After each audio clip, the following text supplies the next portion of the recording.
you made that and it's great, you bastard. Now I'm going to run home, make one, and bring it and show you. Don't you love it? This is Recording Artists, a podcast from the Getty dedicated to exploring art and artists through the archives of the Getty Research Institute. I'm your host, Helen Molesworth.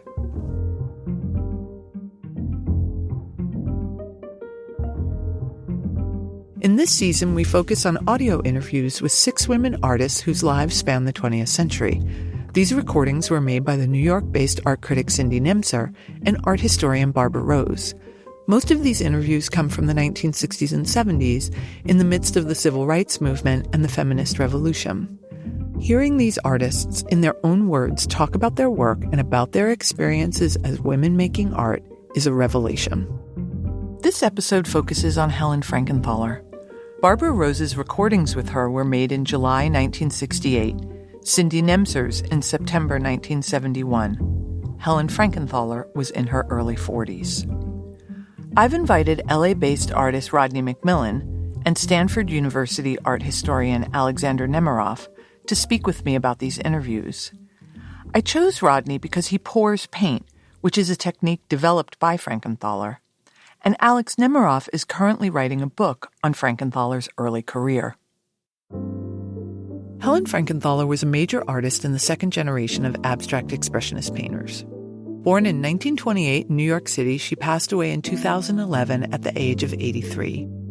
Known for her large-scale, colorful paintings, she invented the technique of pouring thinned paint directly onto the canvas. In effect, she was staining rather than properly painting. She developed this method in the aftermath of a series of encounters with Jackson Pollock's drip paintings. In 1952, at only 23 years old, she made her now iconic and magisterial painting, Mountains and Sea. It's an exuberant picture that alludes to landscape while remaining resolutely abstract. Even though Frankenthaler invented the staining technique, she was often not credited for this profound formal breakthrough in the grammar of painting. I asked Alex Nemerov to tell me why he is drawn to Helen Frankenthaler's work. Her greatest paintings speak to what is almost an impossible thing for an artist of any time, which is to somehow get life on the quick, life on the wing into the works of art so that the works of art don't feel like a pale petrification of lived experience, but you feel that you actually are in the presence, in the thick of life as it is lived and as it is transmuted into aesthetic form by this wondrously talented and sensitive and difficult artist. Like many women of the period, Frankenthaler tended to sidestep issues pertaining directly to feminism or what it might mean to be a woman in a male-dominated art world. She was part of a generation that believed in the purity of art. She saw it as separate from the concerns and limitations of daily life. She possessed a strong sense of herself as an equal to her male peers, which was evident in her romantic unions with 2 of New York's most powerful cultural figures, the critic Clement Greenberg and the painter Robert Motherwell. By all accounts, Frankenthaler was both intellectually precocious and artistically inclined from a young age. We hear this when she tells art historian Barbara Rose about her earliest artistic attempt at the tender age of 5 or 6 in a playground behind the Metropolitan Museum of Art. We lived at 74th Street and Park, and the Met's at 82nd and 5th. I'd start with one piece of chalk behind the Met. They had a statue of Adonis with a fig leaf. And I would start from him, and without standing up, stooping all the way, with the nurse walking at half pace, draw one line until we got to our canopy and doorman. Across the street, around the corner. I mean, when I think of lines, if I pursue it and go way back, that's the first line in my memory. I love this extraordinary story of determination and playfulness combined. The image of her stooping and drawing as a child presages Frankenthaler's intense physical movement in and around her later canvases. I asked Alex what he thought about this story. This connection, literally, between art and life, to going from the museum to her home. In that sense, too, I think it's a great predictor of the way she thought of those two things in connection. If Alex Nemerov saw the connection between art and life, artist Rodney McMillian picked up on the privilege that would help to secure Frankenthaler's confidence. I think a great way to contextualize how I think about that moment of hers is that she makes a point to state that she was dragging it behind her nanny or someone who was employed at her home who was her caretaker. And so she's not only mapping out her space and in a sense kind of claiming space, but in a context in which she knows that she's well taken care of and that is acceptable and that is her right. And so that speaks to me about one knowing one's place in the world and what's possible. This sense of what's possible for Frankenthaler followed her throughout her childhood.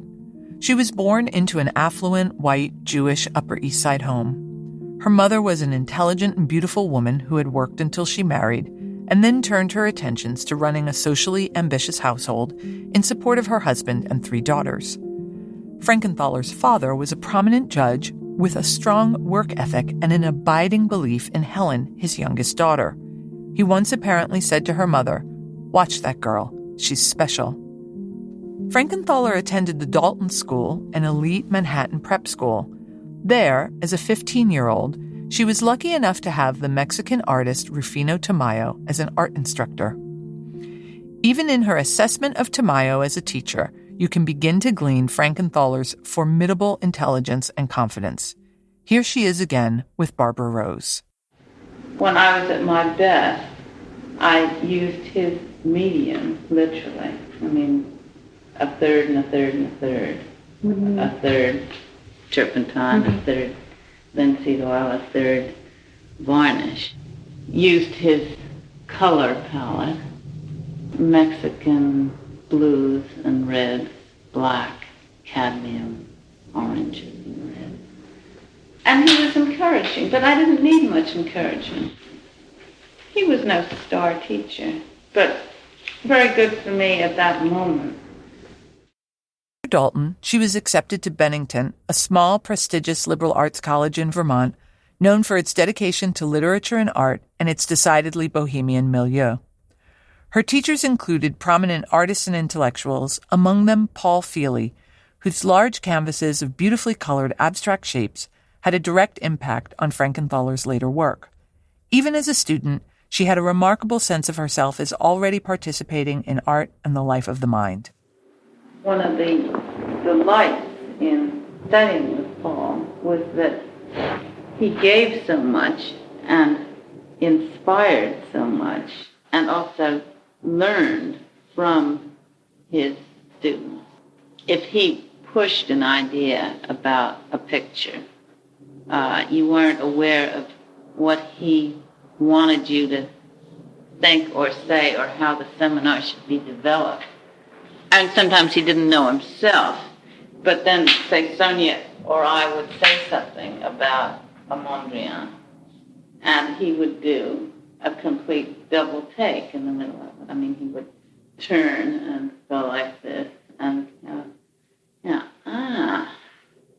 and for the first time in his life, a thought crossed, so that there was a real dialectic and thrilling and really brilliant at moments.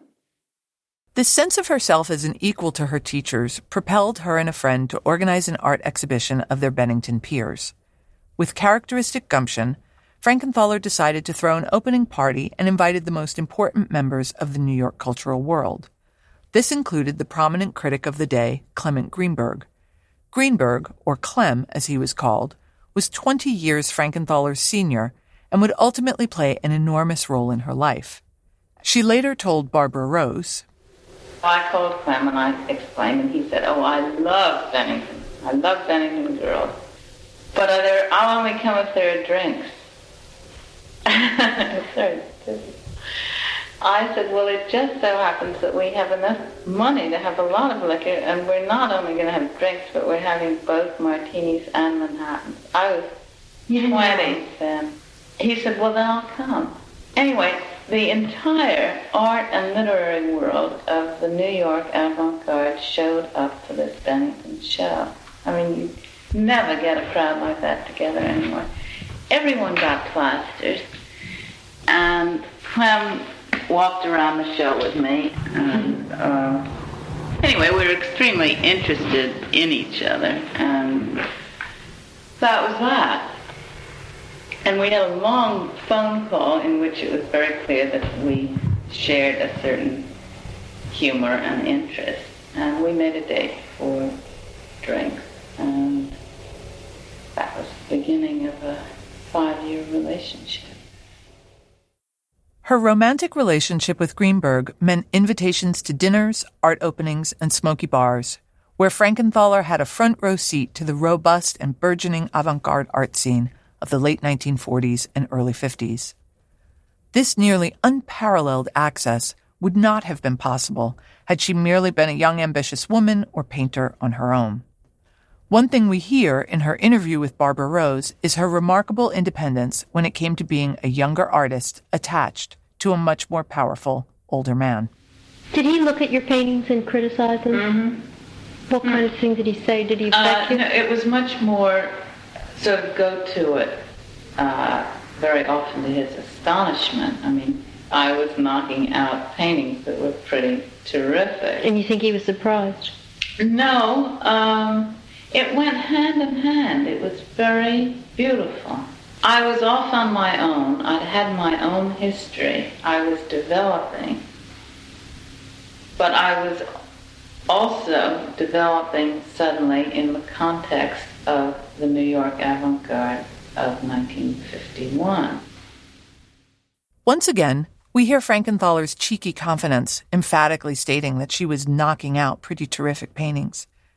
But her big leap forward would be her engagement with the work of Jackson Pollock. Pollock had recently abandoned brushes in order to drip and fling paint. Equally radical was that he had started to place his canvases on the floor rather than on an easel. Frankenthaler's encounter with Pollock's work formed the bedrock of everything that she would go on to explore in her own paintings. Here's Rose asking about Pollock. Did you know Jackson before you saw the paintings, or?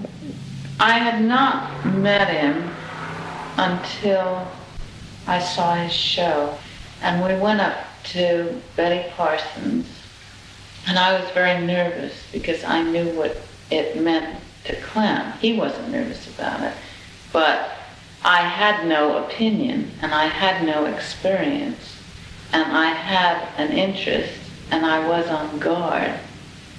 It was as if I suddenly went to Lisbon and knew no Portuguese, but had read enough and had a passionate interest and was eager to live there. I mean, I wanted to live in this land, and I had to live there, but I just didn't know the vocabulary.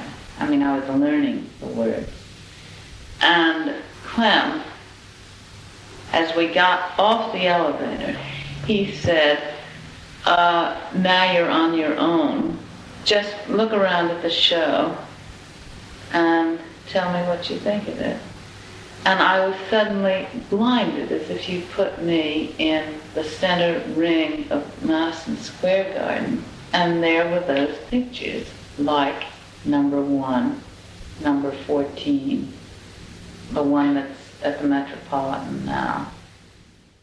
It's hard to imagine in our internet-saturated world, in which we all seem to have already seen everything, the excitement and raw newness that Pollock's work created for people. What feels familiar to me in this story is the wide-eyed quality of being thrust into an adult milieu and having to somehow navigate that world on your own. I asked Rodney McMillian what he thought about Frankenthaler's first encounter with Pollock's work. I got the sense that she was very well aware of her aloneness within that context. Greenberg even tells her, you're on your own. It's like a growing kind of challenge, a sink or swim kind of moment. It's like, let's see how you fare in this context. Do you have the stones? Do you have the chops? Do you have the grit to kind of be in that world. And I think the thing that she said that was really quite poetic was that she said, she wanted to be in this land. And I think that's a wonderful line because it talks about the terrain that she's going to be in. And within that context, there's like an awareness of history. To me, Rodney's read is really astute. The young Frankenthaler sees herself as participating in history in the making. She is eager to be part of this world, even if she does not yet fully know her role in it. I asked Alex Nemerov about this same story. I think that she's being put on the spot, under the spotlight, and that Greenberg actually is the person that she is feeling gazing at her, as though the entirety of Madison Square Garden is seated with 18,000 Clement Greenbergs, because although he said, you're on your own, I think we can... Well, she also said that she was nervous going over there because she knew how much these pictures meant to him. So in our world, it might be like going to a movie with a friend who absolutely adores a certain movie, and although the friend is gracious enough to grant us our own independent relation to it, obviously they're going to be crestfallen if we don't share their enthusiasm. What Frankenthaler would ultimately do as a result of her exposure to New York's avant-garde remains the stuff of legend. In 1951, she accompanied Greenberg out to Springs, Long Island to visit with painters Lee Krasner and Jackson Pollock. It was there she saw Pollock's studio, with the canvas on the floor rather than the easel.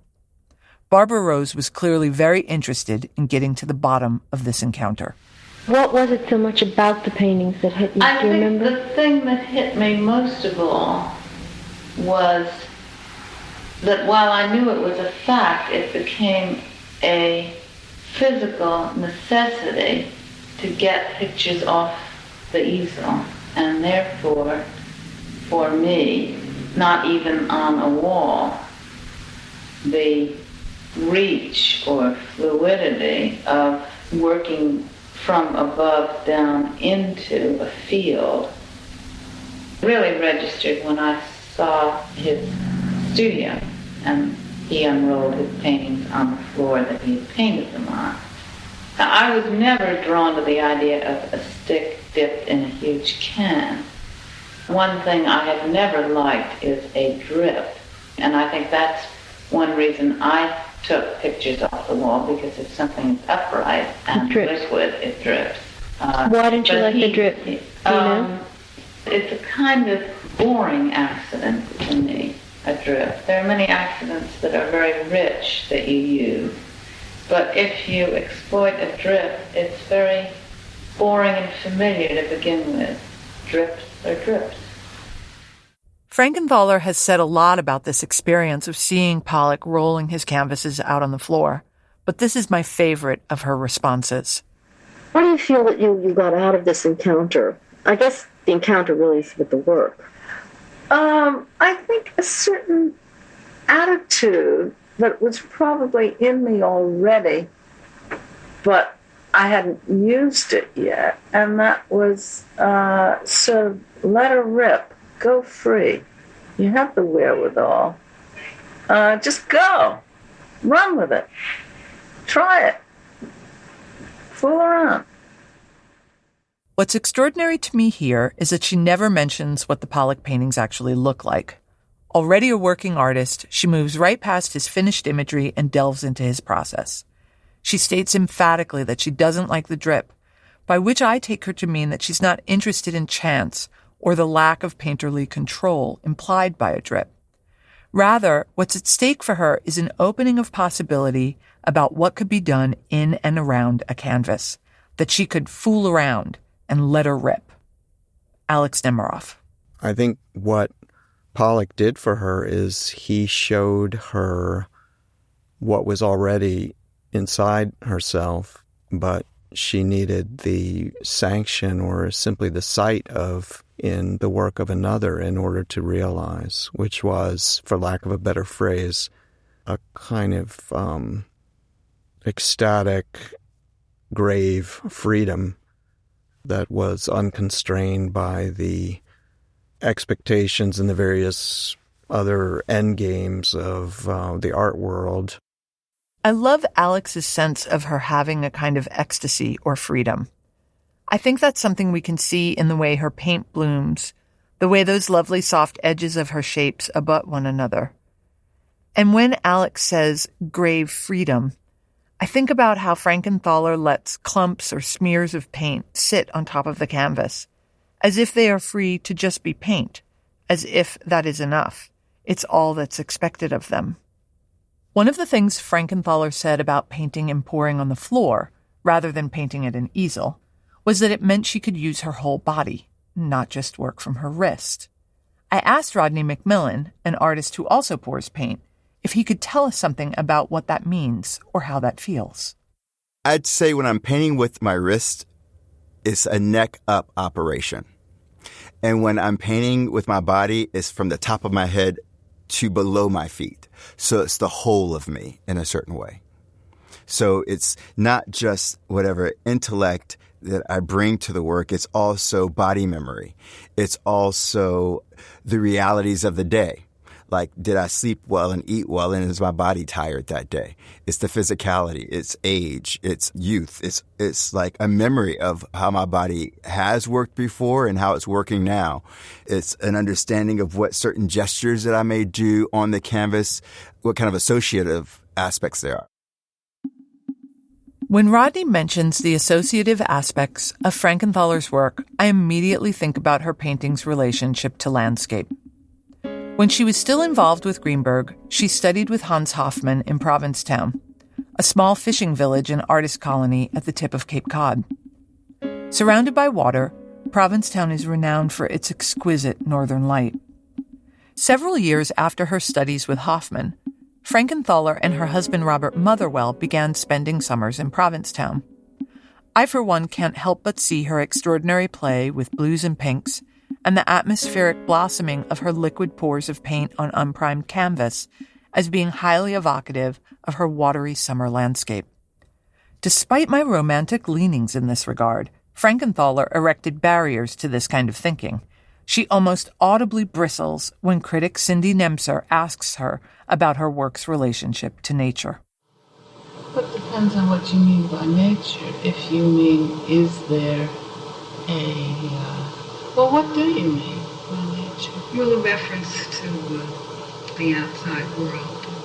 Oh, I'm not doing landscape. No, I didn't think that was there. But there seems to be a landscape quality in the work, or a kind of reference.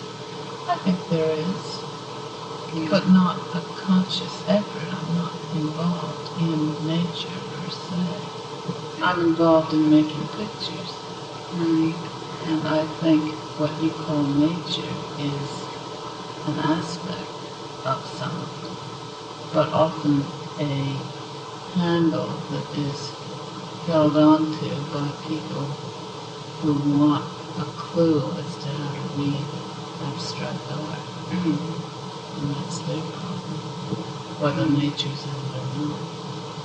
Yeah. But you consider the paintings totally abstract?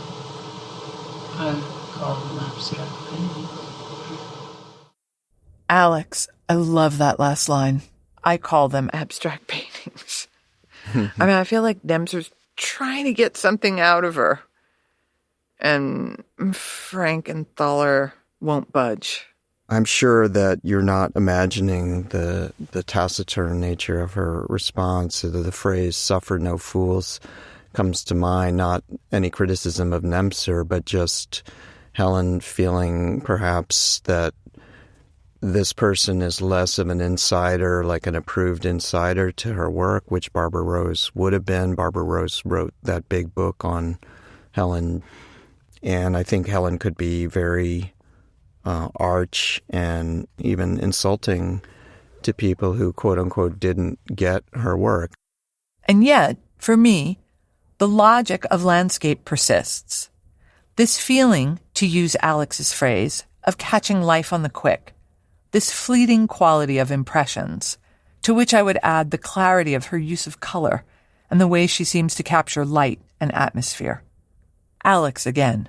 I think the purity of the color, the way the gestures seem to split the difference between chaos and structure, which is something that, for example, Frank O'Hara praised in her work as, allowing for almost like the perfect combination of spontaneity and judgment. The way I say it to my students, it's like if you picture one of these color shapes or these lines, etc., or spatters, it's like the butterfly still flying in the field as opposed to the butterfly caught and pinned and desiccated in one's taxonomy, that Frankenthaler's paintings have, again, this feeling of the directness of life, though, again, transmuted into, what they call abstraction, but I would just say aesthetic form. I also wanted to hear about Rodney's perception of Frankenthaler's relationship to landscape. It was kind of nice to think about her as a landscape painter because I hadn't really thought about it in that way. Because I always thought about her as an abstractionist, like a strict person who's involved with ideas around abstraction. But looking back at some of the work, it's like, oh, she was completely like a landscape painter, which really warmed me to the work and to what her endeavor was. We can't really talk about Frankenthaler's endeavor without talking about pouring and staining. She developed this technique by diluting her paint with turpentine until it had a consistency that allowed her to pour it easily from a coffee can.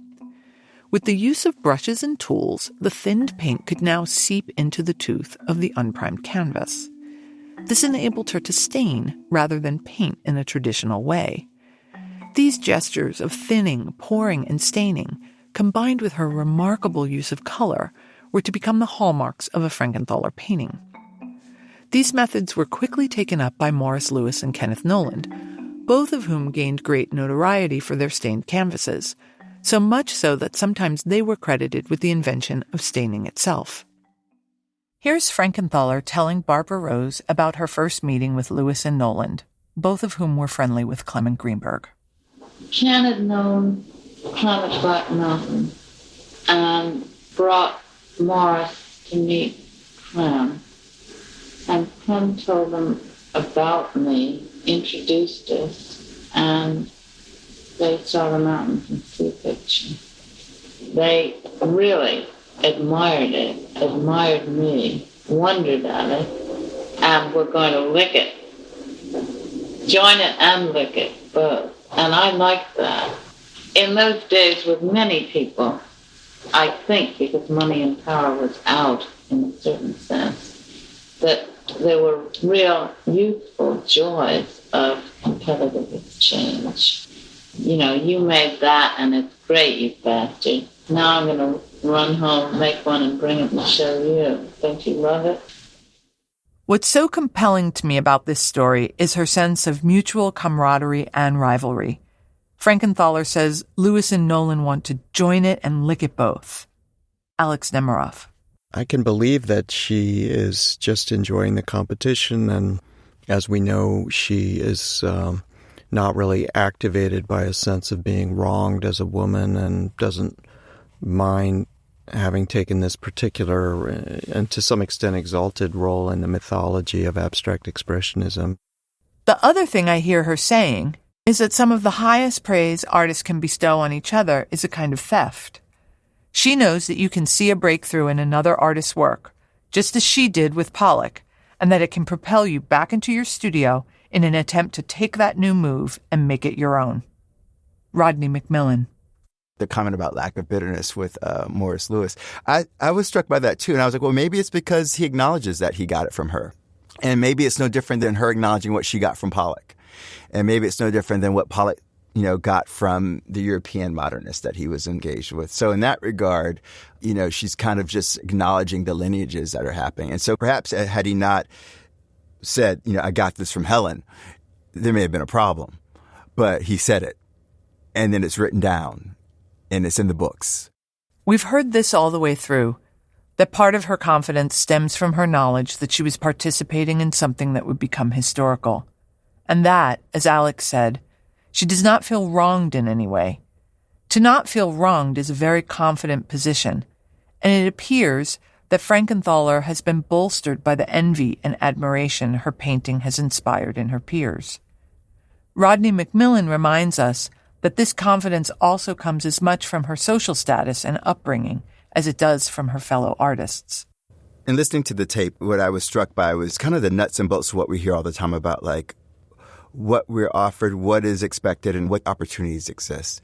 And she spends a lot of time in that tape talking about her parents and how her parents talked about her being special, also provided every opportunity for her in great education.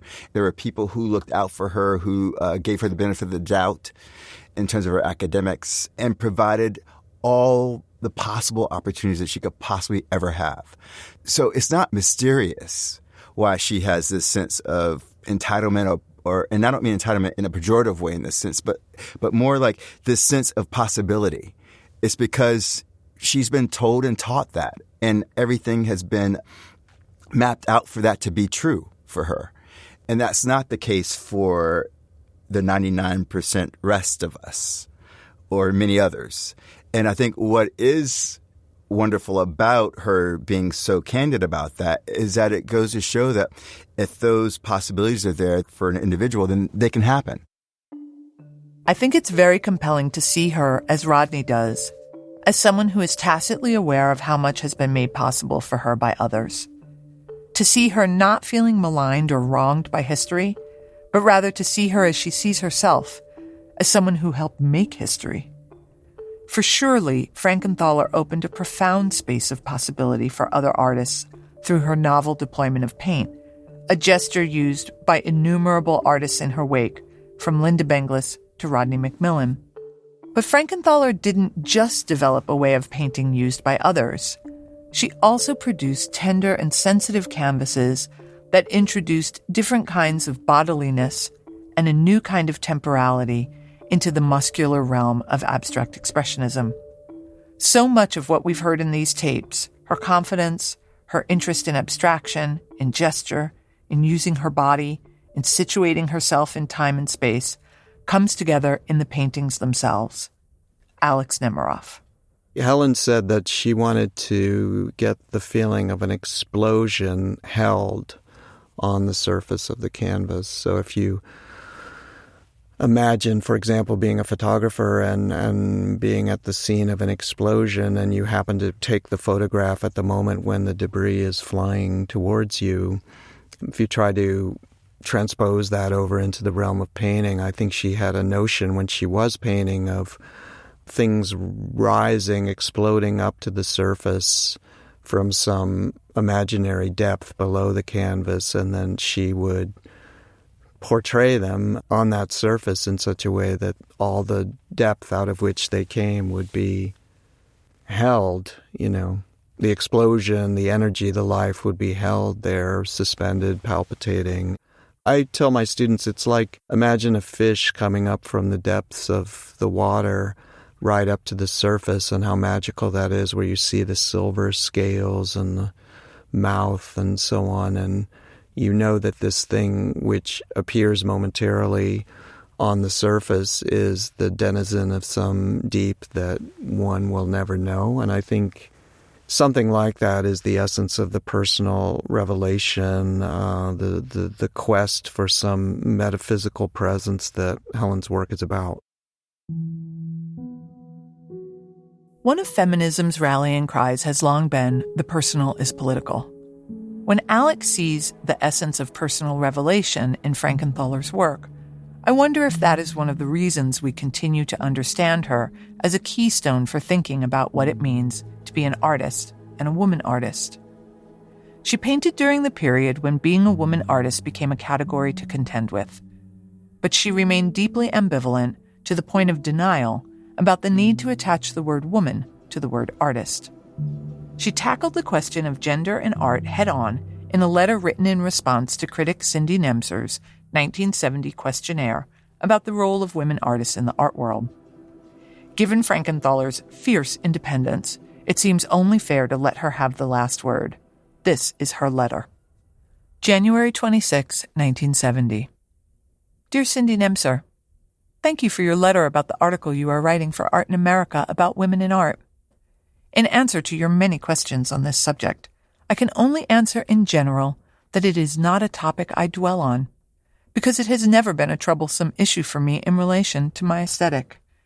I like to feel that I am concerned primarily with painting, and not painting by women, big women, small women, black, white, yellow women, rich, poor, etc., women.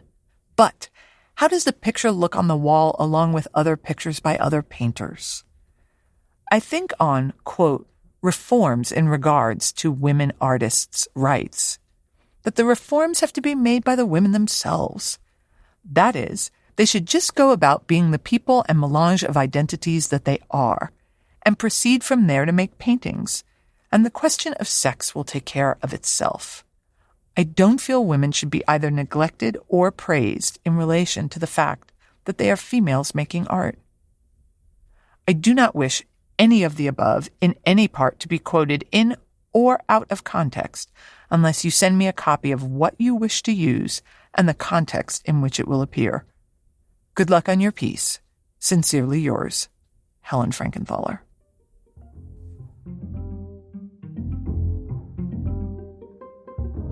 For episode transcripts, images, and additional resources, visit our website at getty.edu/recordingartists. This season was produced by Zoe Goldman with audio production by Gideon Brower.